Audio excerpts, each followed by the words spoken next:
check your word processor to make sure it doesn't autocorrect to locus of control, because it is not an insect that we're talking about. But we're talking about where is the power to make choices. And you hear a lot of power talk and power language today, especially among millennials, and they're very aware of issues of power. They're not always as self-aware about their own power unless they're trying to get more of it. But the reality is it's a part of the discussion. Who decides is the chief question here. Not whether the decision is right or wrong, but who makes the decision is what locus of control deals with. And one of the questions that we see this in cross-cultural settings is an internal locus of control. So it's individuals who develop the internal discipline to either avoid compromising circumstances or to be able to say no when they face such circumstances. Dating, for example. In Swaziland, we had a policy that was you had to date in odd numbers. Now, this was a policy that was put in place by our Swazi national director. He didn't want us dating in even numbers because it made it look a little bit too much like Peace Corps people. And everyone knew they were immoral. That was the Swazi Christian position on it. And so we also weren't allowed to grow beards, by the way. That was one of the other policies, but that was tied into acting too much like the Peace Corps. So I could date myself. One is an odd number. I could go out with two girls. Two boys could go out with a girl. You couldn't double date. You had to double and a half date. So you could have three of one gender. You could have four of one gender and one of another gender. But part of the reality is, as I began to understand elements of Swazi culture, a man and a woman alone cannot control themselves sexually. And so a man and a woman alone was a situation that you would not be seen in, because in the Swazi perspective, the locus of control was external. Society as a whole must ensure that people are not put into compromising situations where they would not be expected to control themselves. It doesn't mean if you see a man and a woman alone on a date, they must be sleeping with each other, but the supposition is that way. I saw this in Kenya as well, too. A young man that I was in process of discipling had grown up in Nairobi his whole life, so he didn't have a rural mindset. And a young woman that he was in a type of dating relationship with at the time had grown up. Her father was one of the ambassadors from Kenya in various countries around the world, so she had lived globally. They had not internalized this idea, but they were attending the church where I was, a Presbyterian church. And the pastor, when they were dating, he would walk to her house. They were both in walking distance of each other and the church, walk to her house, and then the two of them would walk together into the church. And one day the pastor confronted him and he said, "You need to stop the appearance of sin. You need to stop coming together with her, or you need to announce your engagement." Which is a whole different issue, because from his vantage point, if they were engaged and sleeping together, that was not a problem. But if they were not engaged and sleeping together, then that was a problem. And this really gave me pause for reflection, because I realized I had gone to Kenya as a single and met my wife, and we dated, we got engaged there, and we got married there. Before we got married, once we got engaged, we were going to different churches until we got engaged. Then I would drive to her house and I would pick her up, and we would drive to church together.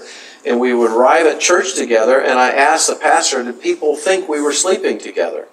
He said, "Oh yes, but it was okay because you were engaged." That was not the impression I was trying to convey in the local setting, but they were reading me in light of an external locus of control when I was operating on an internal locus of control. So I began to make observations. I felt like, in one sense, I was a failure then when I learned this.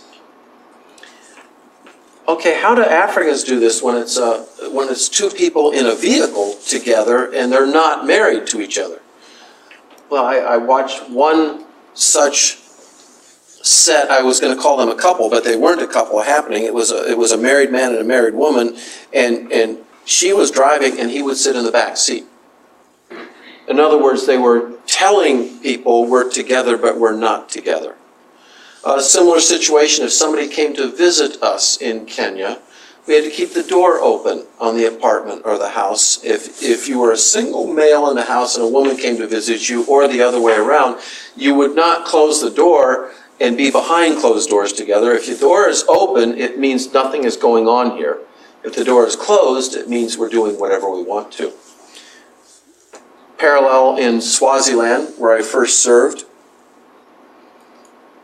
I was on a team of 2 men, and there was a team of 2 women at a different school. We were the same northern area team. It was us 4 as the missionaries from my organization in that area.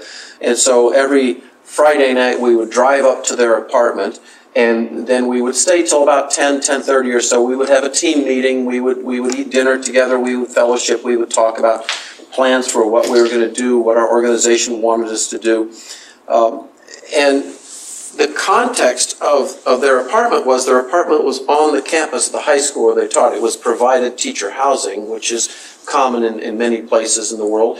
And so they were in the apartment. The apartment happened to be right next to the boys' hostel, and not Hostel, where the boys would sleep, a boys' dorm. And the lights out for the boys' dorm was at 9 o'clock. And so we would come up, and we would be, the 4 of us would be together, and we would fellowship, we would eat, we would have meetings and so on, and then we would leave about 10 o'clock. But as I said, 10 o'clock, lights were out at 9 o'clock, so the guys never saw us leave. I thought nothing of that. It was a business meeting and a fellowship meeting, and I thought nothing of it until I was engaged in a discipleship relationship with one of the male students at their school. And as I began to understand some of these dynamics, I asked him, what did people think? He said, the students thought you were all sleeping together. So the wisdom of my Swazi leader saying you have to date in odd numbers became far more apparent to me. I'm not sure what we could have done. We could have left the door open. Yes, and that would have helped in that situation. We just didn't think about that. Again, we were new. We didn't understand how the culture was reading it. And had I known what I know now, we would have left before the boys' lights went out. Or we would have arranged to have an escort with us, perhaps have a Swazi teacher join us for the meetings, even though they weren't part of our organization and part of our team. It would have provided for them an external locus of control over that situation and not miscommunicated unintentionally what we didn't think we were even communicating to begin with. So the internal is the belief that the individual can and should make right choices even in the face of pressure from external forces, whether that's personal, social, or spiritual.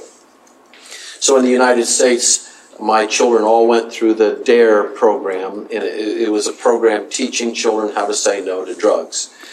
And they would role play ways to say no, and they had to write a paper on this, and there was a reward, an award at the end of the school year of graduation. Students got singled out for writing particularly good papers or being good students in the DARE program.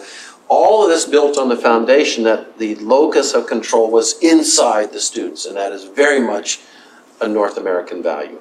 Everyone is personally responsible for what they do and how they respond to the circumstances of life and how they handle those circumstances. The external locus of control is the belief that the individual is at the mercy of external forces, whether they're personal, social, or spiritual, can only make choices with the constraints those forces allow. And so what you do is you bring about a social environment where they can't make bad choices. So you date in odd numbers, or you always have an escort present, a chaperone present when you're dating. People are not to blame for the bad circumstances around them. Life is more what happens to them than what they make of it. Now, I would like to argue, at least from my vantage point biblically, that God has given us the ability to choose. And that's what I said at the very beginning of the course, a theological formulation for for communication is that we have the ability to choose. And I would say Scripture would weigh more on the side of the internal locus of control. It doesn't mean you don't see examples of external locus of control. People put in good situations and expected to flourish, or people avoiding bad situations by having chaperones or elders or those present. That was part of the biblical world. But my argument would be this ability to choose is not purely an external ability. It's not completely mediated by our circumstances. I think we see this probably most clearly in the Sermon on the Mount. If you're in a circumstance where someone strikes you on the right cheek, let them strike you on the left cheek as well too. That means you have the ability to say yes or no, to behave in a way that's different from the cultural constraints that you face. If someone asked you to carry the tunic for them a mile, carry it an extra mile. These are built on Roman law at the time. These are built on the ideas of what was actually happening in the culture. So the examples Jesus uses are vivid, but he's showing them there's a third way. You can choose. And so I wouldn't argue that we need to go in and change the cultures. I wouldn't even argue that missionaries need to demonstrate to people that they have an internal locus of control, because they won't be understood. But what I'd argue is when we're going into a new setting, we need to understand where they see locus of control, and our behavior needs to conform and comport to that understanding as much as possible in the setting, even as we recognize that God has given us the ability to choose internally. But you can see how this becomes an issue of training in the church.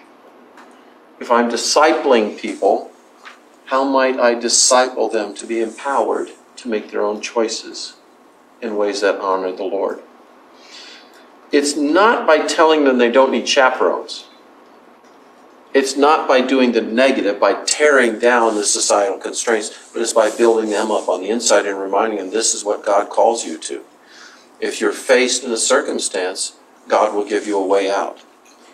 God has given you the power to choose. So rather than tearing down what exists, I would build up something that's missing in their society, and then find ways to enable them to empower that, and then let them make the decision as to what societal constraints might need to be torn down or not, rather than me as the outsider trying to make that call on their behalf. But in any event, this gives us a framework in which locus of control plays a role in career choice. Do fathers always expect their sons or daughters to follow in their footsteps? You see this in ministerial choices. If my father was a minister, I need to become a minister. You see it. You do see pressure here in the U.S. in that direction, but you see it far more in other societies. Finances. The whole issue of bribery. The whole issue of extortion. If a policeman is not paid enough to ensure survival of his family, what kind of recourse does he have? Usually that's going to be at the expense of others. Property. Who owns it? Who controls it? Where things happen. Romance, and as mentioned, visiting to dating to courtship to marriage. All these locus of control plays a role in. Locus of control, even in empowering a congregation to make decisions. Isn't it fascinating? Again, you think of large power distance societies where the leader makes the call. How well does the church respond to that? Are we looking for dictatorial leaders? We've talked about Carrillo type of pastors before. Is that God's plan? What I want to be careful with is making sure we're answering the question based on a genuine understanding of the culture, rather than a superficial understanding of the culture, and then a genuine understanding of Scripture. And for me, the way that's best answered is by empowering local believers to dig into the Scriptures themselves. Developing what missiologists call hermeneutical communities. So it's not an empowered individual, but it's a group of people who go to the Scriptures together and make decisions based on what they see taking place. And those decisions then can be, through ritual, brought into a congregation and empower a congregation to shift perhaps against the culture or to move deeply within the culture. We'll talk about that in varying circumstances as we go throughout the rest of the course. But this just lays out you a framing for this idea of locus of control and gives you some applications of where it can fit in and perhaps some questions to raise as well.